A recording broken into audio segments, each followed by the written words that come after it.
ci sono molti cittadini di Mestre e di Marghera che mi sottopongono spesso la questione del velo integrale, come anche di altre situazioni. Niqab a scuola, il velo integrale che lascia scoperti solo gli occhi. Il caso scoppiato all'Istituto Tecnico Professionale Sandro Pertini di Monfalcone scavalca i confini regionali e arriva anche in Veneto.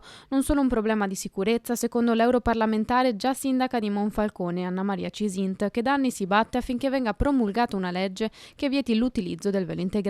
Necessità ribadita anche dal ministro dell'istruzione Giuseppe Valditara. Abbiamo presentato su questo una proposta di legge che con 4 articoli risolve la questione, perché la legge che oggi è esistente, la 152 appunto, tra le virgole autorizza una possibilità di giustificato motivo. Questa proposta di legge toglie l'alibi, via il salvo giustificato motivo, e introduce il reato della violazione dell'obbligo a indossare il velo integrale.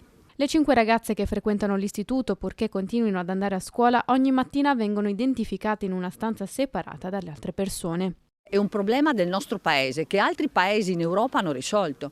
La Francia, l'Austria, la Danimarca, la Bulgaria, dal 1° gennaio anche la Svizzera. In questi paesi è vietato l'uso del velo integrale, perché non ci può essere integrazione se non c'è la possibilità di guardarsi negli occhi. È un problema generale perché il numero degli islamici presenti in Italia è molto cresciuto.